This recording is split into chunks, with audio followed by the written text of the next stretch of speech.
Welcome to Career Tools. This week, our guidance on how to use the DiSC behavioral profile with groups. Here we go. So Wendy, every time we do an ECC, an Effective Communication Conference, every time we get asked, Danny and I get asked, okay, how do you use DiSC with groups, right? Yep. Do I have to modify myself every 5 seconds? Do I have to keep everybody happy? Whether you're sending an email to a group or they're addressing a group in a presentation or in a meeting, they want to know how to use DiSC to be most effective. That's almost everybody's first question straight after they learn about DiSC. It's like, well, how do I use it when there's a bunch of people? I think there are some people who ask that question simply to have a reason not to use DiSC. Oh, well, it won't work in groups, so therefore it's not any good. Yeah. Okay. Yeah, not so much. So how do we do it? So the first point is use your own style when addressing a group. And we have include bluff and supporting documentation. That's in addition to using your own style, you're recommending bluff. And bottom also, line up front, and also including supporting documentation. There's kind of 2 easy ways to do that and cater to people other than yourself. And then the last part is if you get questions from the presentation or from the email, to use the questioner's style to answer those questions if you know it. Yeah, sure. Exactly. Okay, good. So use your own style when addressing a group.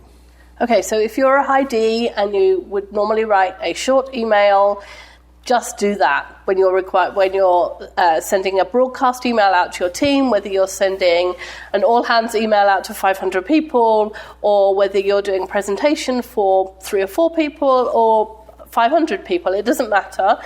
Just use your own style. In those situations, using your own style is easiest for you, and since you can't cater to everybody, you might as well do what's easiest for you because you'll be more effective that way. Right. Now, there are some concentrations of styles in some industries, though, right? Right. So if you're in a marketing department and you know it's filled with high I's, or you're in an engineering department, you know your entire email distro is high C's, right? Then probably you're one too if you're in that department. But if you're not, if you know you're not, and you know for sure that that's what everybody is, then you can cater to them as if you were sending an email to a single high C. Yeah. Now, one of the things I've said, you said a broadcast email, but I've often told people a little bit different guidance, which is if you're sending an email to 500 people or 1,000 people, really across an organization, we recommend you have someone else proof it and to see whether or not it works for D's, I's, S's, and C's. Now, I think the way you cover that is you say, if you have bottom line up front and you have supporting documentation at the end, you're likely to please everybody anyway. Yeah. Okay. It's not often that some low-level person or some single manager is sending an email to 500 or 5,000 people without having marketing or HR or somebody else involved anyway. Right, exactly. So, Is it true that, people do this naturally, right? If I'm a high I, then I get in front of a group and I'm naturally a high I. Exactly. Yeah. And so one of the concerns people have when they learn about DiSC is I have to cater to everyone, and that kind of ties themselves in knots. Oh, yeah, okay. Right? Because they're thinking, I can't do everything. And it's just the opposite. And just be yourself. Just be yourself. And you were doing that before, and you were communicating adequately before. Yeah. So don't worry about it too much. Good. Do that. Okay, good. Now let's talk about including bluff and supporting documentation. I assume this sort of reduces the chances that we'll have a high D wondering where the message is, or a high C or a high S wondering where's all the data. Exactly. Okay. So bluff, I don't know if we already said this, but bluff stands for bottom line up front, and it's a short summary of what it is you want someone to do or understand at the end of the email. Right. These are 2 easy ways to improve your communication with a group. So say you write your email to your team in your usual style, and let's say you're a high I. High I, okay. So you write this kind of quite long, little disjointed, has some smiley faces in an email, which is great. You think the team loves you, you love the team, it's all good, let's go party. Yeah, good. Exactly. Yeah. But the high Ds are like, well, what did you want me to do? Yes. So you don't have to change your email. Just go back to the beginning of the email and summarize it in one line. So, for instance, need your input on the Thompson plan. Please read and action as appropriate. Provide numbers for the annual budget by 5 p.m. Tuesday. Plan for release on Friday is screwed up. Any ideas? Yeah, and I told this once to a guy who was a high I, and he said, well, I'm afraid that if I put that bottom line up front for those high Ds in the audience, and I know they're there, they won't read the rest of my mail. And I said, yeah, they won't. but you'll have told them the thing you want them to do. They'll just and do he says, it. yeah, but the mail's good and it's important they know all this stuff. I said, if you leave the bottom line up front stuff out, they're not going to read the email easy either. They're simply going to get frustrated that they're reading through it, wondering what it is you want them to do, and then finally saying, to hell with you, I'm not going to do it. Right? At least the bluff gets across what you want to get across. And the I said to me, well, I want him to do it my way. My answer was, so do we all. Don't we all? Yeah. Indeed. Exactly. Okay. So now you've got a hi D part at the beginning of your email. You've got your hi I, lovely love email in the middle. And then you go to the end and before your name, write supporting data below or attached.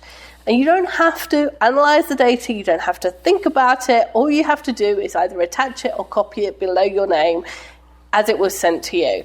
That gives the high Cs the background that they need, right. But it's a really easy trick for you because you don't have to do anything. All right. you have to do is copy and paste, and even a high I can do that. Yeah. So now your email works for the high Is because they're like you, right? The high Ds just want to know what you've got, what you want, and they've got the bluff. And the high Cs have got the data. And the high S's all pay attention just anyway, because they like you. Because they love you. Yeah. Exactly. Yeah. But let me throw a curveball at you. So suppose a high S were writing this. They would write it their normal style. Mm-hmm. They would put the bottom line up front. Yep. They would put the supporting material at the bottom, right? Yep. And we know the S's would like it. The D's would like it because the stuff at the top. The C's would like it. Would the I's be okay with it? Because of the bottom line up front and because it's a warm... warm and fuzzy. Yeah. Okay. Exactly. Good. So high I's and high S's get similar advice. High D's, you'll naturally do the bluff because that's the way you want it. Yep. If you remember to attach the data that the high C's want and sign it something fluffy like best regards and don't forget to put your name on it, then the high I's and the high S's will think that you cared about them. Yeah. The high C's, you do the data naturally. You just have to add the bluff for the high D's. And again, sign best regards and with your name. We know it's fluffy, but you just made the I's and the S's happy. Yes, exactly. Yeah, that makes sense.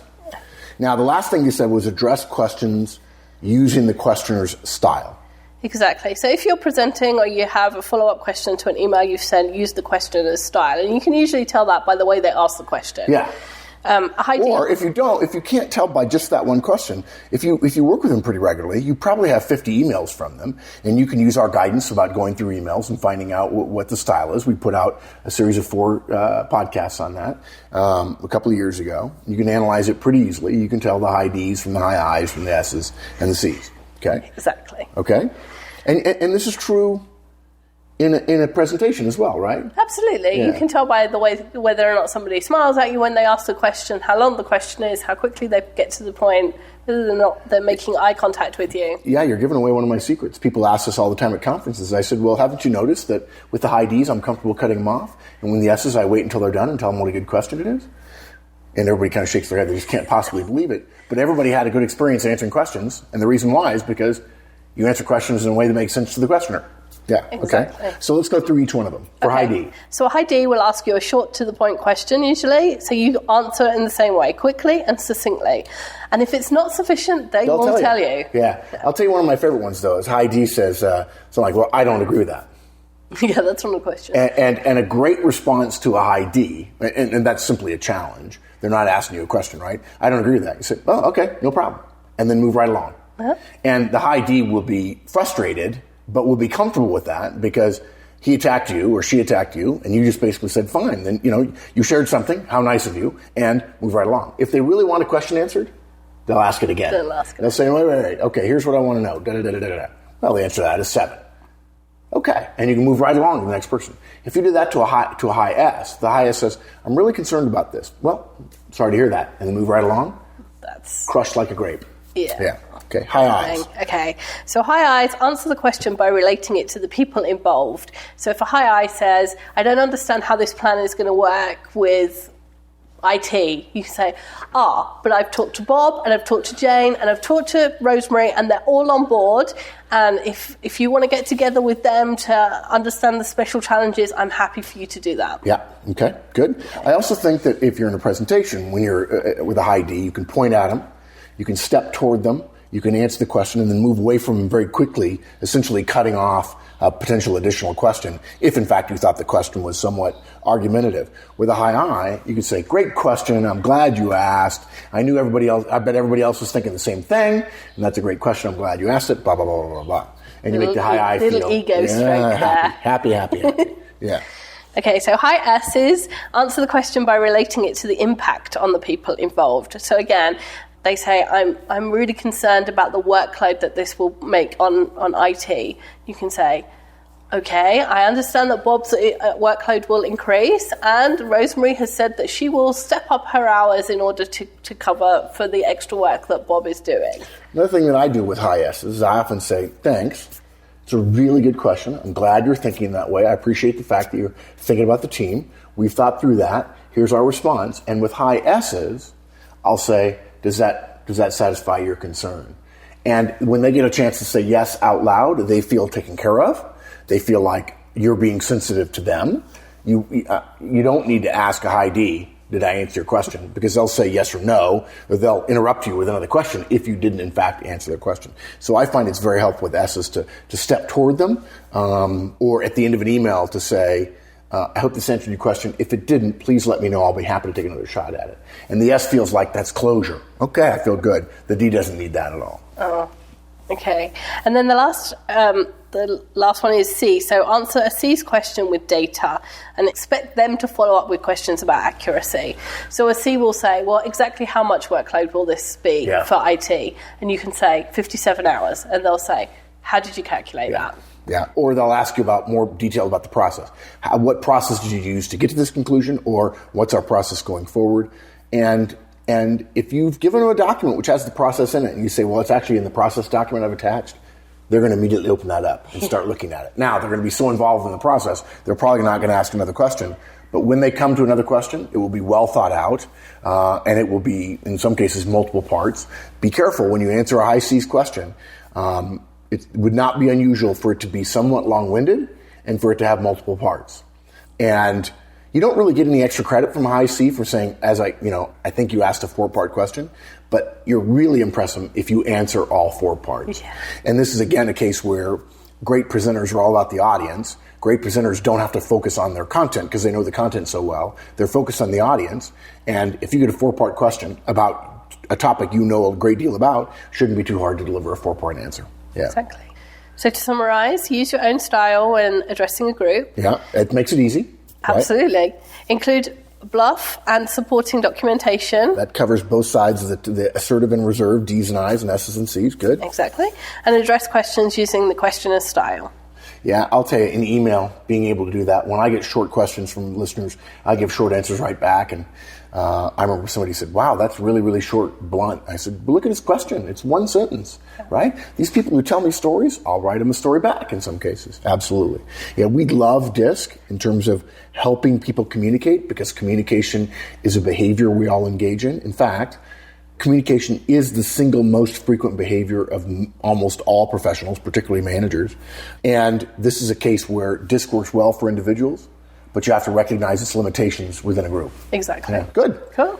Well done. We'll see you next week. Bye, everyone.